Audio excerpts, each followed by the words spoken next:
It has been another exciting week. I got the chance to meet a fellow pleb in the wild, all while supporting Bitcoin adoption, and Bitcoin set another new all-time high. We will talk about that and more on this episode of the Bitcoin Bulletin Podcast. This podcast is for information and entertainment purposes only. Nothing on this podcast should be construed as financial advice.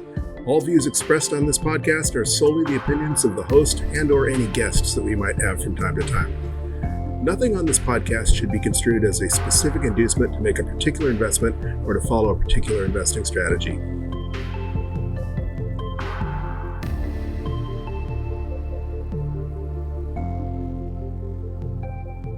Guten Tag, buenos dias, morgen, and welcome to episode 217 of the Bitcoin Bulletin Podcast.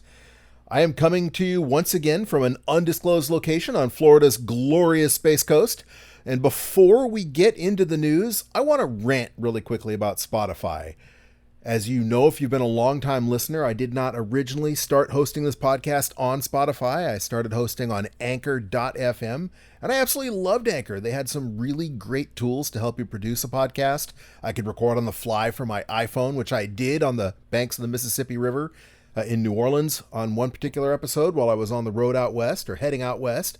And I just loved everything about them. I mean, they even had tools to help smaller podcasts monetize if they wanted to. And then, like all good things, it seems, Spotify bought Anchor, and then it was Anchor by Spotify. And then that lasted for a little while before Spotify kind of wrapped Anchor fully into the fold. And now it's podcasting or creators for Spotify or whatever. And the point being, they have started manipulating or changing up their statistics. The stats used to be fantastic, and they still kind of are. It's just harder to get into the minutia sometimes. But anyway, a while back, they stopped reporting the number of plays that each podcast episode had, unless those plays were on Spotify. And I don't know about you, but I don't usually listen to podcasts on Spotify. And I think most people in general, even normies, unless they're listening to Joe Rogan, who's under contract with Spotify, that's not my go-to podcast platform. It used to be that I listened to podcasts on the Apple Podcast app because it was on the phone, it was native, and that's just the way it is. And I think most people I know still listen to their podcasts on the Apple Podcast app, at least if they have an iPhone. Then Fountain came along with Podcasting 2.0, the advent of Podcasting 2.0, and now most plebs, at least the most of the maxis I know, listen to their podcasts, at least Bitcoin podcasts, they listen to them on Fountain or another Podcasting 2.0 platform because, you're supporting FOSS, free open source software, supporting value for value, supporting Podcast 2.0, whatever the case may be. The point being, I get almost no plays on Spotify. And then just within the last week or so, Spotify got even dirtier, I think, in their attempt to convince you to try and pimp Spotify, to try and promote listens on Spotify, because not only were they not counting views unless they were played back on Spotify, they were starting to list the episode plays, the number of plays each episode had. So when you go to look for a podcast to listen to, and you were to listen to almost any of my podcasts, you might see zero plays when that isn't true. I can still see the total number of plays for my podcast, the entire podcast, all of the episodes combined. And I've watched that tick up by several hundred plays in the last day or two. Yet, for some reason, this podcast is still frozen at 10 plays as far as Spotify playbacks go. And so if you were to look at this podcast on Spotify, it would show that almost nobody had listened to it. And that wasn't the case, and I thought that was particularly frustrating. But fortunately, before I even found out they were doing that, there was enough of an outcry that they've backpedaled a little bit. Now they still display podcast plays, but they start at like 50,000 plays, so that only the major players will have any plays listed on their podcast. But point being, I'm not really happy with Spotify, but this is episode 217. We have 216 other podcasts that are hosted on Spotify, and it's not necessarily a major big deal to transfer to a different host, but I guess we'll get into that. I guess I'll explore that a little more because There's some drawbacks from just picking up your RSS feed and moving it somewhere else. But that is enough about this rant. We have a lot to talk about, not the least of which is Bitcoin set another new all-time high today. It actually did it twice.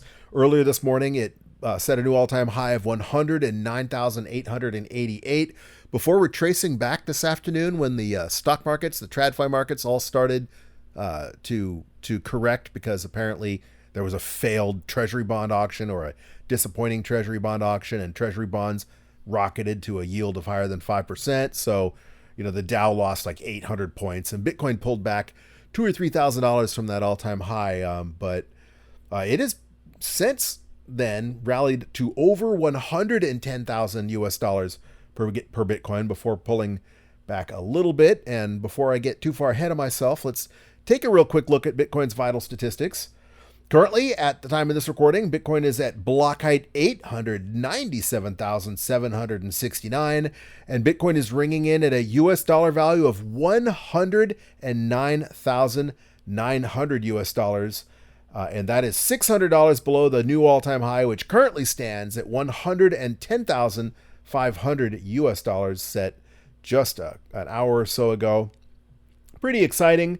But unfortunately, what that does mean is that every fiat US dollar that we convert into Bitcoin today, we're only going to get 910 sats for each of those dollars. And so that's that double-edged sword that I talk about, that I lament quite frequently, that it's really fun to see the price of Bitcoin soar because that means we're heading towards hyper-Bitcoinization. Bitcoin adoption is certainly gaining steam, like that snowball starts out as a little tiny pebble-sized snowball rolling down the hill, but it ends up in a giant avalanche because it just keeps building momentum, increasing in size as it rolls, and certainly feels like we're heading that way with Bitcoin. That should surprise none of you if you're maxis or if you've been listening to this podcast, even for just the last year. But the point being, while it's kind of euphoric to see the fiat value of your stack go up because that means great things for Bitcoin adoption, it's also disappointing knowing that we're going to get less than 1,000 sats for every dollar that we stack today. Bitcoin's current price gives it a market cap of $2.18 trillion, and that is the absolute highest market cap that we have seen on Bitcoin Bulletin Podcast, at least zooming out to DCA Wednesdays. And even though we're only a couple $100 away from that new all-time high, that means that the market cap would have been just slightly larger an hour or so ago. But these things are unfolding fast, and I wouldn't be surprised if Bitcoin sets yet another new all-time high while I'm yapping. So I want to speed my way through the stats and get this stack done before it costs us Satoshis. When Bitcoin breaks 200,000, that means we're only going to get 500 sats for every dollar we stack. And while that may not seem like a lot, because when we hit dollar sat parity, which will happen one day, maybe not in my lifetime, maybe sooner than even I think, but when it does, and that would be $100 million US Bitcoin, but when Bitcoin does hit dollar Satoshi parity, that's still $500 for every $1 invested. So for those of you thinking you're too late, when you put it into that terms, you can certainly see how nobody is too late if you just get off zero and start stacking. But at the same time, if you've got a stacking goal of becoming a whole coiner, that just got a little harder. And when Bitcoin goes on to set all-time high after all-time high, that's going to get exponentially or increasingly more difficult, just like mining Bitcoin gets increasingly more difficult as number go up. All right, so Bitcoin's market cap is ringing in at $2.18 trillion. But for those of you who continue to value your wealth in shiny yellow rocks, it will currently cost you 33.1 ounces of gold to purchase just one Bitcoin. That's almost an entire extra 1 ounce gold coin to purchase just one Bitcoin. And that is still with, gold at basically hovering around all-time record highs in fiat terms. Because again, gold is a commodity, and just like your eggs got more expensive and your gas gets more expensive and housing got more expensive because fiat is worth less and less, that applies to gold too.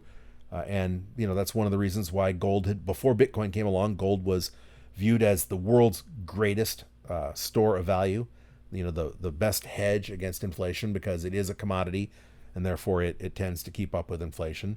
Of course, Bitcoin rapidly outpacing inflation and rapidly outpacing the value of gold because Bitcoin has become, well, better than electronic gold. Bitcoin has every attribute that made gold an excellent store of value on steroids. So they say you get Bitcoin at the price you deserve. And if you're Peter Schiff, if you're still clinging to your shiny yellow rocks, that price is currently 33.1 ounces of gold. More than 2 full pounds of gold to purchase just one Bitcoin. For those of you who are a little more practical, tomorrow is Bitcoin Pizza Day. Tomorrow is the anniversary of that very first ever real-world Bitcoin transaction, which took place all the way back on May 22nd, 2010. And on that day, Florida programmer Laszlo Hanya purchased 2 Papa John's pizzas for 10,000 Bitcoin. At about the time, that was about $30 US worth. Of course, today, the value of 10,000 Bitcoin is astronomically higher. Currently, 1 Bitcoin will purchase you 6,146 large pepperoni pizzas from Papa John's. So speaking of flippenings, I mean, I guess we've already had the pizza flippening, because I was thinking about, when 1 Bitcoin will purchase you 10,000 pizzas, that would be the flippening instead of, a pizza for 10,000 Bitcoin. But actually, Laszlo bought 2 pizzas for 10,000 Bitcoin, which means when 1 Bitcoin became worth 5,000 Papa John's pizzas, I guess that was technically the flippening.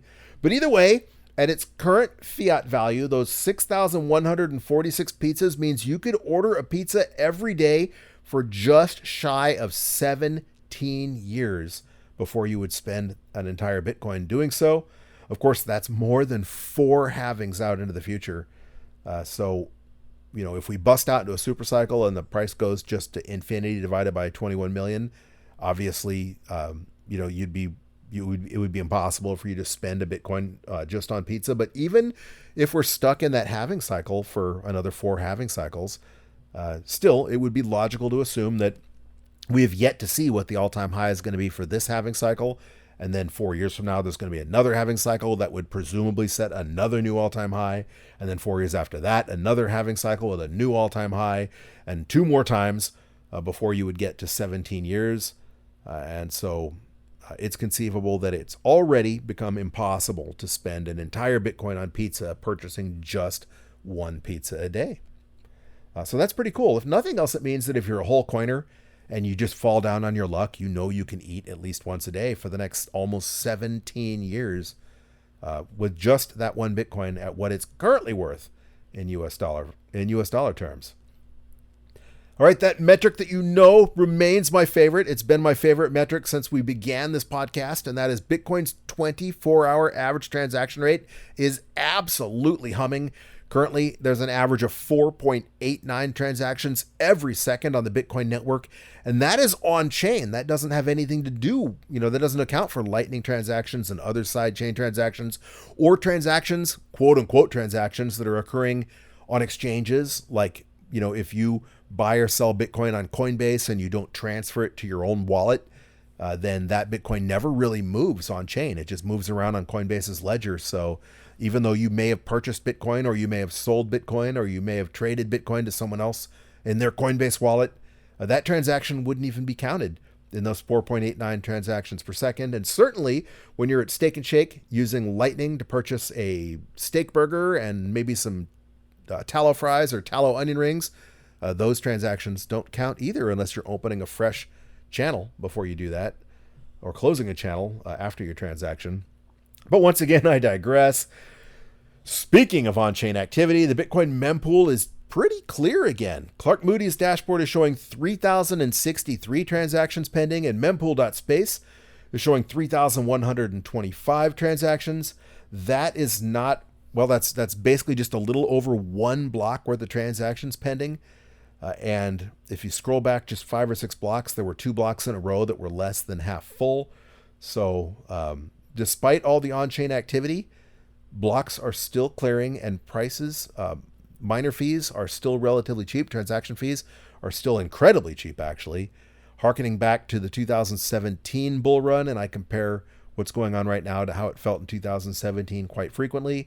One thing that is definitely different was that in 2017, when the bull run was going wild, even with the price of Bitcoin only around 10,000 to 15,000 in that time frame before it hit the ultimate cycle all-time high of 20,000, It was costing about $50 to make a priority transaction on chain because the mempools were just so bloated.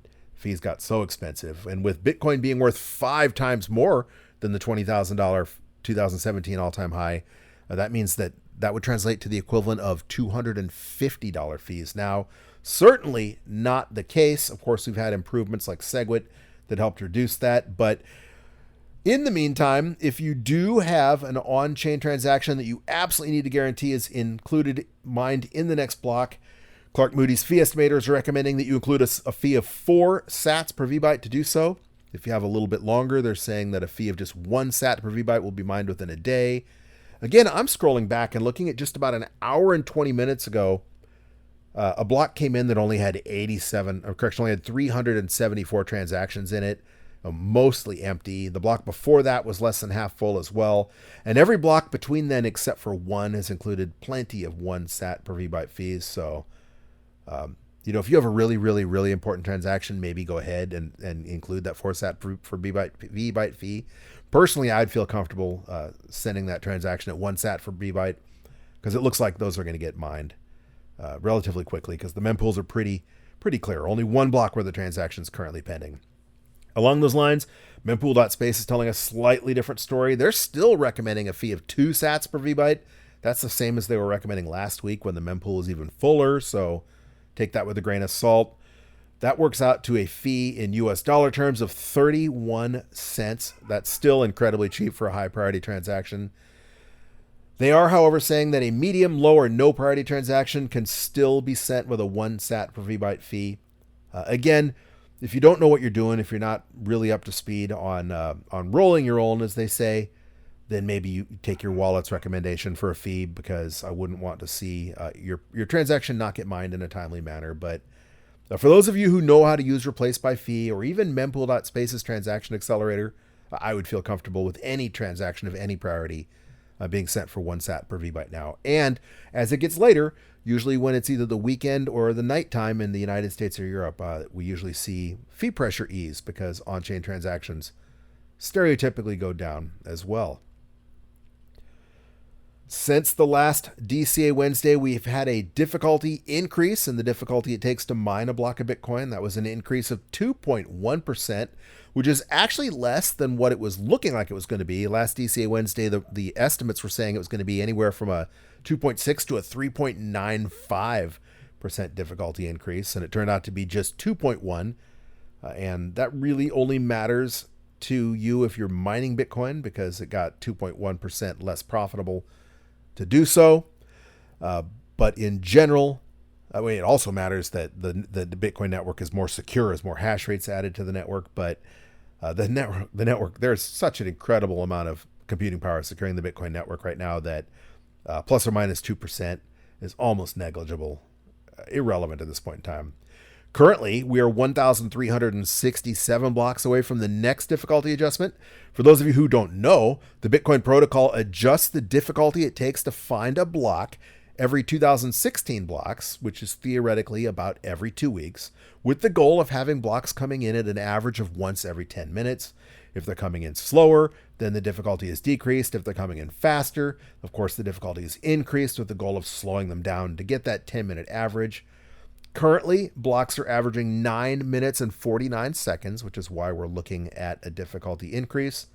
However, just like the price of Bitcoin continues to go up and to the right when you zoom out, network hash rate is going up and to the right as well. So in those next 1,367 blocks, it would not be surprising if we see blocks coming in even faster and the difficulty increase that's coming up in about 9.5 days be more significant than what's currently estimated at being approximately maybe a 1 to 1.9% difficulty increase. Quick note, I'm not sure if you've heard that in the last few minutes or not, but I am recording from home today.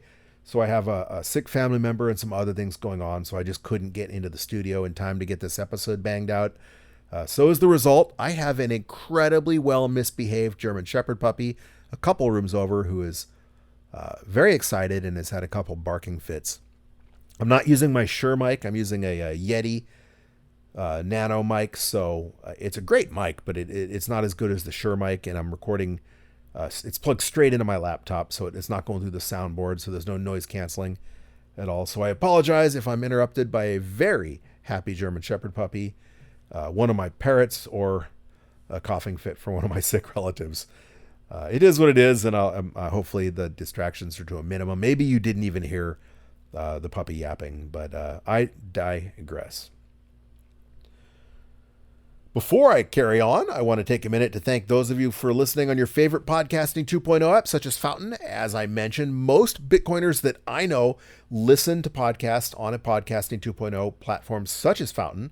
One of the reasons why I don't get very many Spotify plays, which reflects in the miserable statistics that Spotify currently makes available to me. If you don't listen to Bitcoin podcasts on Podcasting 2.0, you are missing out, because not only does Podcasting 2.0 allow you to contribute value back to this podcast and other favorite podcasts by either streaming sats as you listen on a minute-by-minute basis, but you can also send basically a Bitcoin shout-out, what's called a boost. And a boost is basically a shout-out, but it's via a Lightning transaction. So because you are sending a Lightning transaction, you're also sending sats back with that message. And of course, if you listen on Fountain, it also allows you to earn sats just for listening to your favorite podcasts. And that's kind of random. In the last couple of nights, it's been hit or miss whether I've earned any Satoshis at all. But from time to time, I've earned 20 to 100 Satoshis just for listening to my favorite podcast. And that might not seem like much now, but hey, you can pass that along to your favorite podcast. And then once again, when Bitcoin does achieve that dollar sat parity, then 100 sats is $100 just for listening to a podcast you were going to listen to anyway. Of course, when you do support this podcast, when you do contribute value back to this podcast through a boost, we do read that on the air on the forthcoming Bitcoin Bulletin Podcast episode. We do not have any boosts to read today, but thank you to each and every one of you who has supported this podcast in the past and who continues to do so in the future. And speaking of you, our listener, our geographic distribution of listeners remains absolutely the same, unless this is another statistic that's being hamstrung by Spotify. But until proven otherwise, our current top 10 countries for listenership remain as follows. Number 1 is the United States of America, where a little more than half of you are listening. So thank you to my fellow American plebs out there listening in one of the 50 great states. I say the 50 great states because territories like Puerto Rico, for example, for whatever reason, are not included as the United States in Spotify's stats. Puerto Rico and the other territories show up separately, almost like they were different countries. So take that however you will, but a little over 50% of you are listening from one of the 50 states that make up the United States. So thank you to each and every one of you, whether you're right here in Florida or wherever you may find yourself. Number 2 remains Singapore, so apa kabar. Thank you to those of you listening in Singapore. Number 3 remains Germany, so Dankeschön, mein Freund im Deutschland. Number 4 remains Argentina, so hola, muchas gracias amigos in Argentina.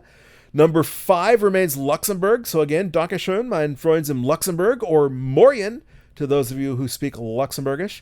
Number 6 remains Canada, so hello to those of you up north of us. Number 7 remains the United Kingdom, so hello and thank you to those of you across the pond. Number 8 remains Spain, so hola, muchas gracias amigos in España.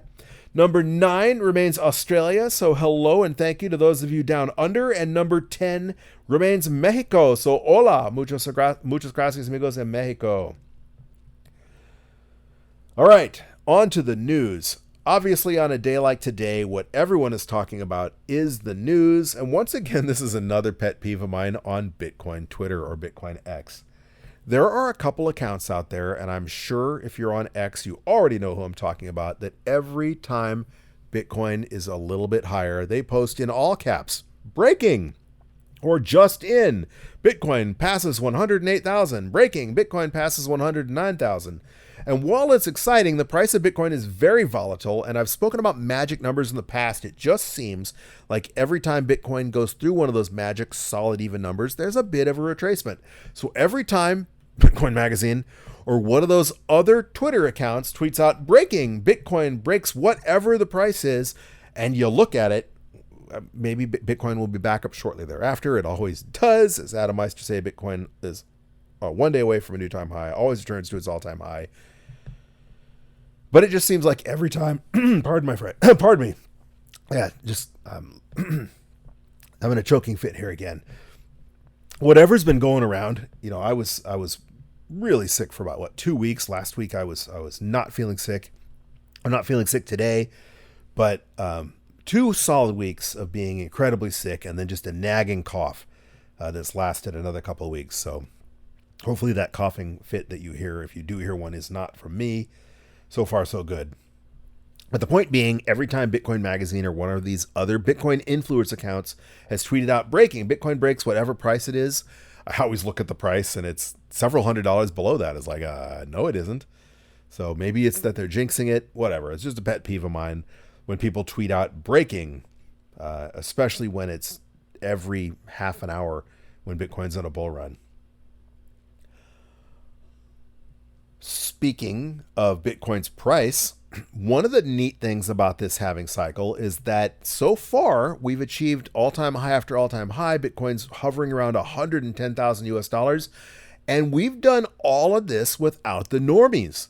Normie FOMO has yet to begin.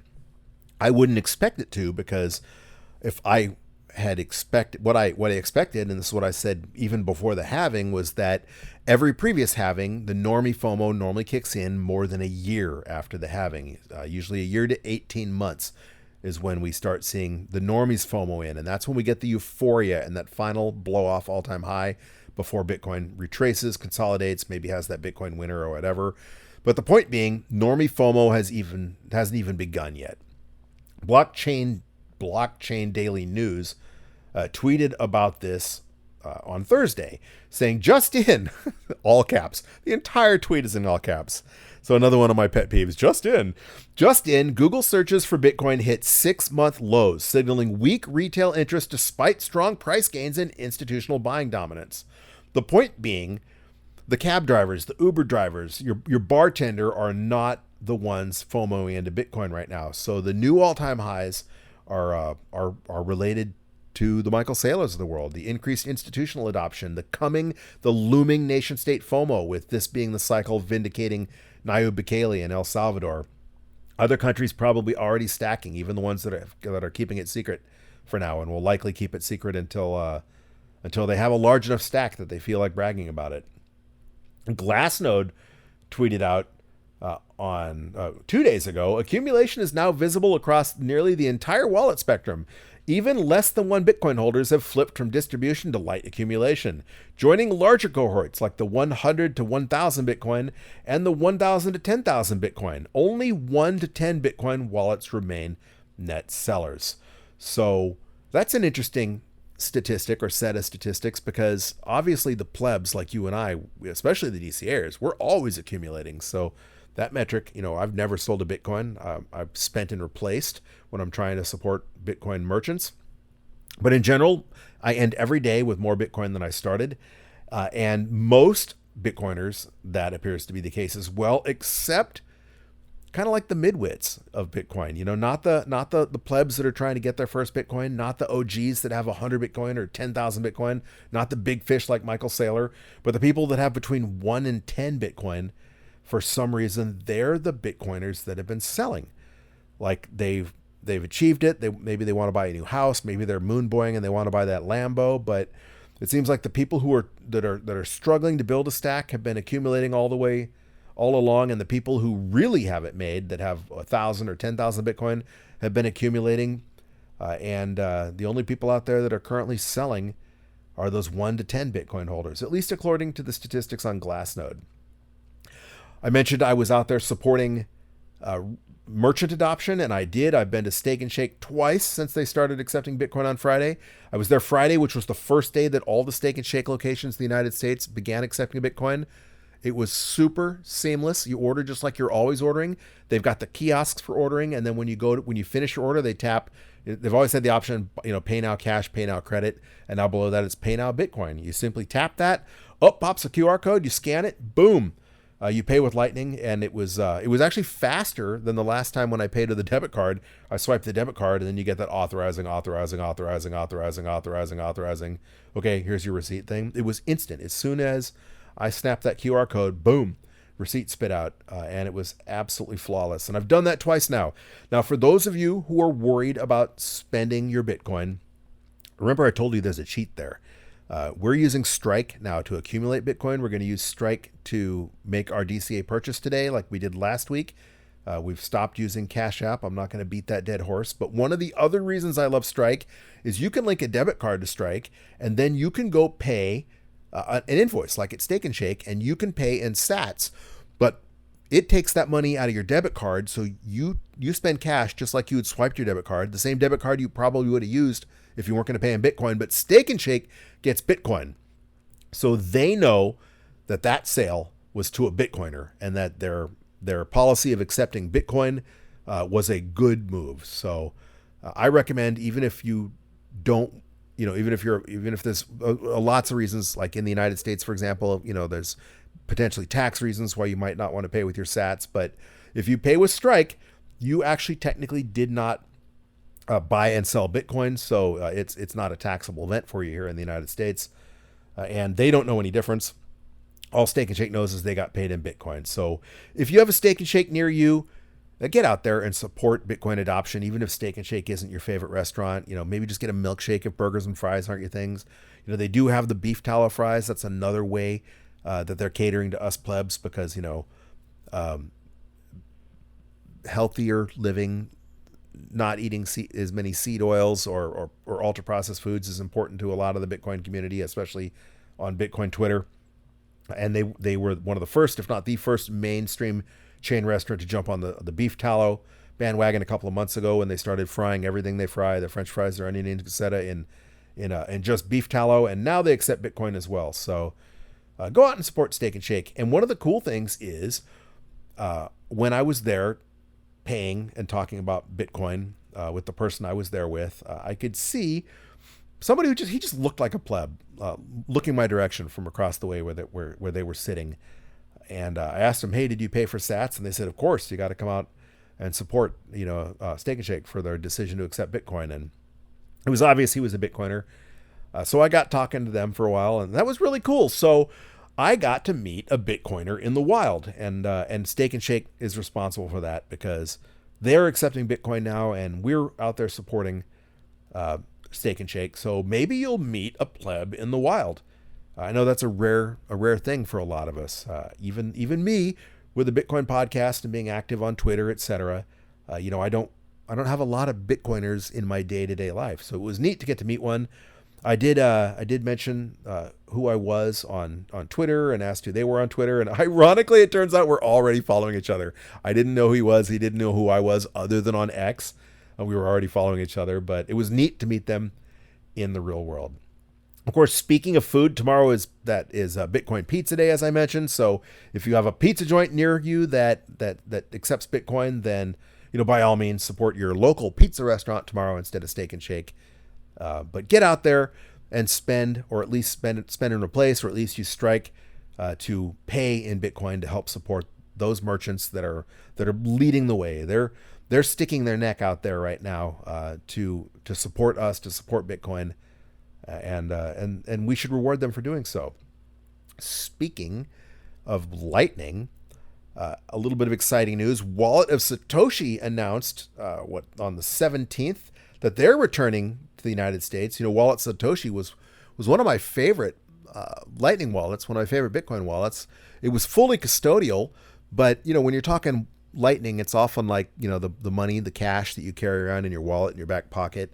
They say you should keep any money that would be in excess, any Bitcoin that would be in excess of the amount of money that you would carry around in your wallet for day-to-day spending in cold storage, certainly in a custodial wallet, a self-custodial wallet. But any money that you need at your fingertips that you're going to spend that day anyway, it's probably okay to keep in a custodial wallet, especially a first-rate one like Wallet of Satoshi.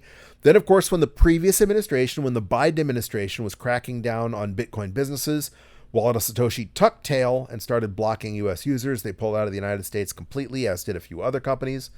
But now, because of the more favorable conditions in the United States, the more favorable attitude towards Bitcoin, Wallet of Satoshi tweeted, "America, get ready. A fully non-custodial Wallet of Satoshi is coming, USA approved, lightning fast, beautifully simple, as only Wallet of Satoshi does. So Wallet of Satoshi is coming back. They're coming back with a non-custodial wallet, which may be even better. That remains to be seen. One of the top replies to their post was, "For the love of all things holy, your custodial product is incredible. Continue to innovate there. Self-custodial Lightning isn't the hill to die on, in my opinion. I just don't think anyone is keeping their life savings in a Lightning wallet in the United States," etc. To which Wallet of Satoshi replied, "Unfortunately, not possible in the US without KYC. And KYC is a hill we're willing to die on!" But don't worry, this ain't your grandma's wallet. You're going to be blown away with how good it is. And I hope that's the case, because I've orange pilled some people and I've used Wallet of Satoshi in the past to do that. And it would be great if it were still available. So looking forward to see what product they launch.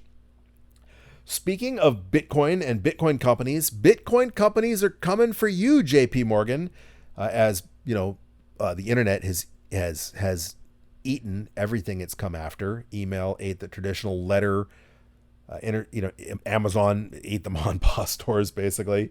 But Business Insider ran the headline, "JP Morgan Chase tells managers to resist hiring, do more with less." JP Morgan has been in growth mode for several years. With market volatility and the rise of AI, leaders want to get more from less. Amanda Goodall, who is at the Job Chick on X, tweeted about this, saying, "JP Morgan hiring just fell off a cliff.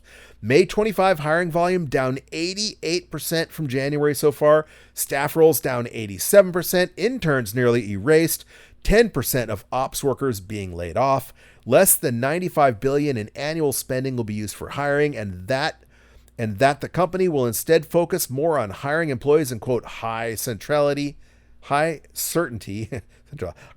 areas such as bankers, branches, and advisors."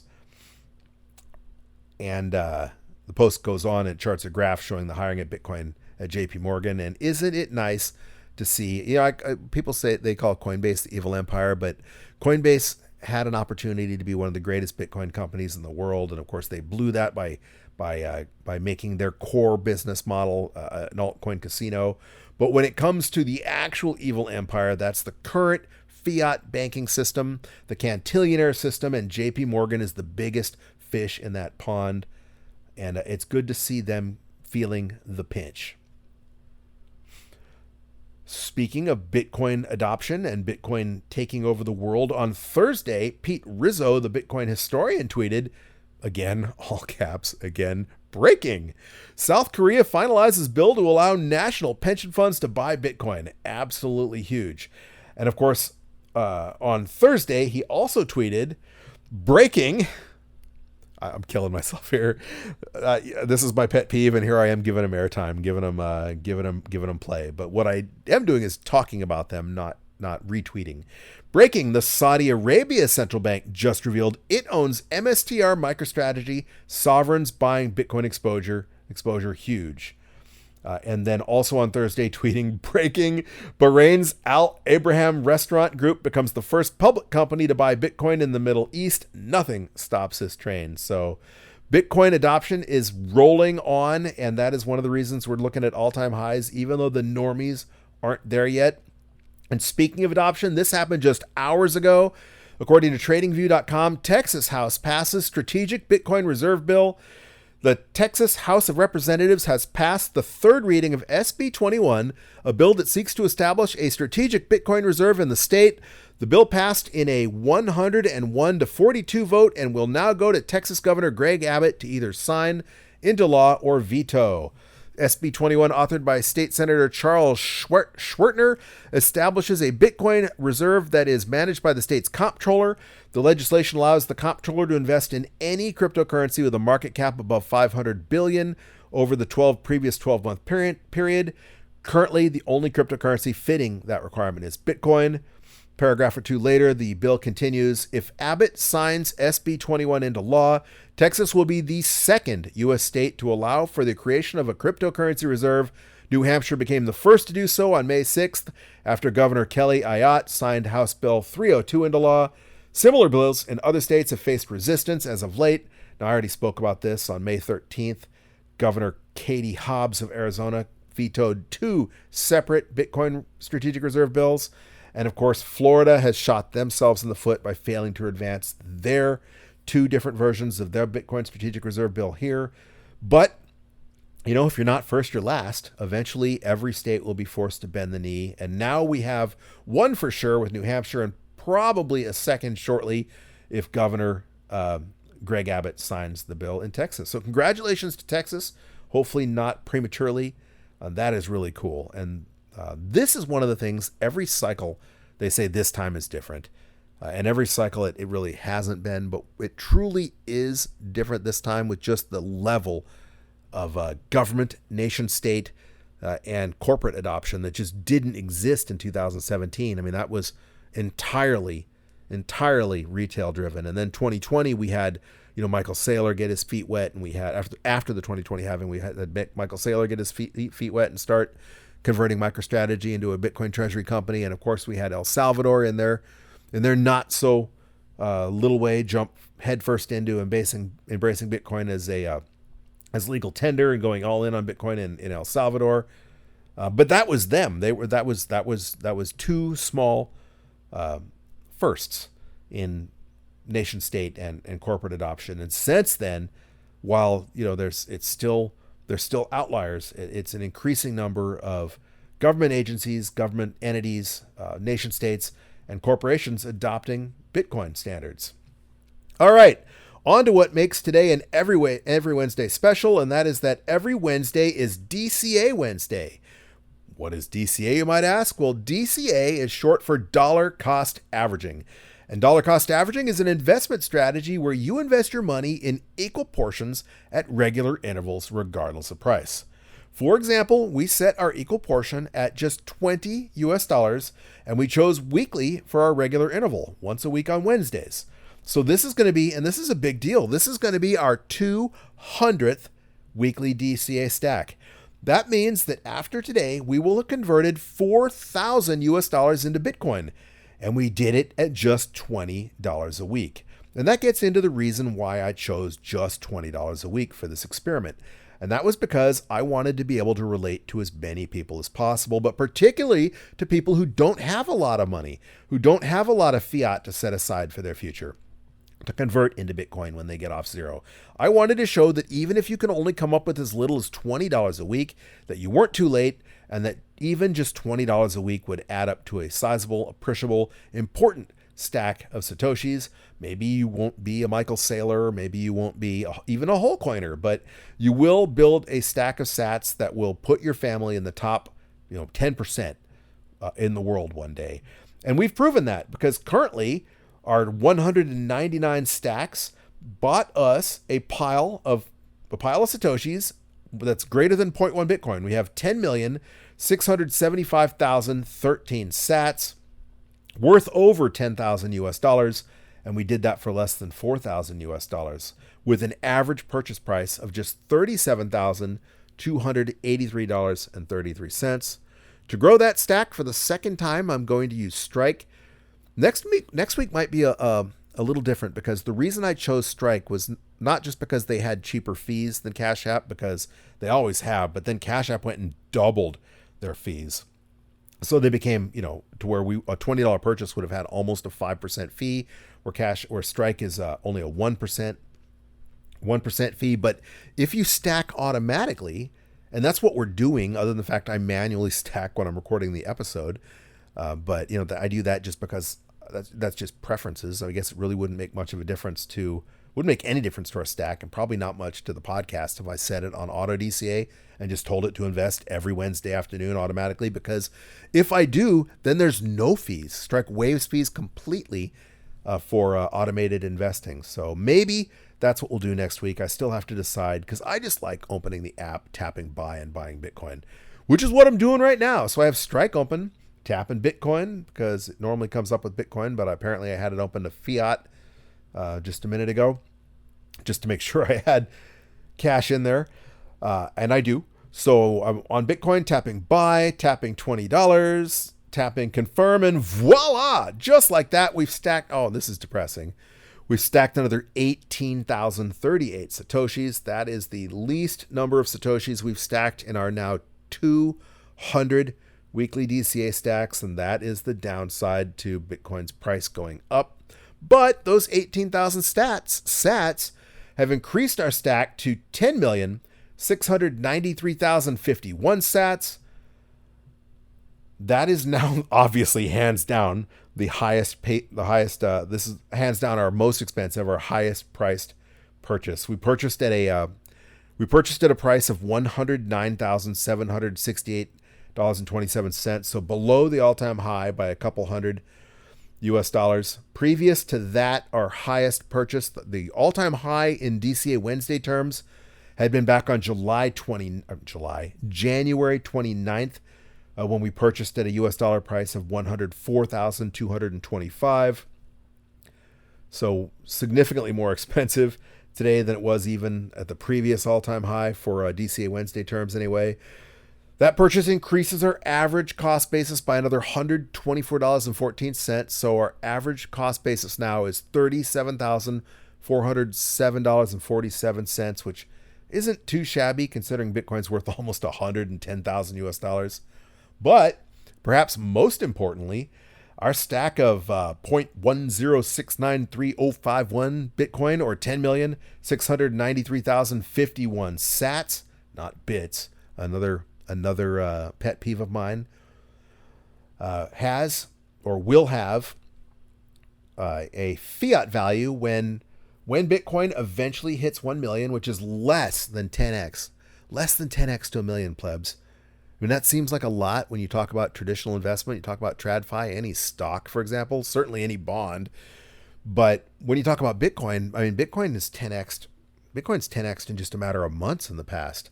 And if we follow 2017, it's possible that we 10x in the next few months. Don't know whether it'll happen. Nobody does. Nobody has a crystal ball. But when Bitcoin less than 10x's and eclipses the $1 million per Bitcoin mark, our current stack will be worth over $100,000 in fiat terms, $106,930.51 to be exact. An insane return considering now we've stacked just $4,000 into Satoshis. Of course, Adam Back has that prediction that Bitcoin will hit $10 million. And if it does that, our current stack will be worth more than $1 million, ringing in at $1,069,305.10. And of course, the ultimate pie in the sky, the ultimate moon, is Fidelity, when Fidelity's Jurrien Timmer predicted that by 2038, one Bitcoin will have a value of $1 billion. Man, if that happens, our current stack would be worth over $100 million. $106,930,510. And I don't care what end of the financial spectrum you're living in, a savings account of $106,930,000 worth of Bitcoin would be life-changing to almost anyone. Maybe not Michael Saylor, maybe not Elon Musk, but even they would notice if an extra $106 million ended up in the checking account. And I know for everyone listening, that would certainly be the case. And again, we did that by stacking just $20 every week for less than 4 years. Before I go, if you enjoyed listening, as usual, I would like to ask you to help support this show by rating or reviewing this podcast in this episode, and by making sure you're following us on X, where we are at BTC Bulletin Pod, on Twitter or X, that's at BTC Bulletin Pod. Of course, my DMs are open, and I love to hear from you. So if you are on X, send me a DM. Let me know what you think about the podcast, what you like about the podcast, maybe something you don't like about the podcast, because it's nice to hear from people that say they love the podcast, but can't improve it without feedback. So if you have feedback for me, go ahead and DM me at BTC Bulletin Pod and let me know what you think. And of course, if you are not on X, you can send me a good old-fashioned email. My email is open right now on another tab as well. And the email for this podcast is bitcoinbulletin@protonmail.com. That's Bitcoin Bulletin, like the podcast, at protonmail.com. And of course, don't forget to join us next Wednesday and every Wednesday while we keep building that stack, just $20 a week. But until that time, keep on stacking those sats, you sexy sat stackers.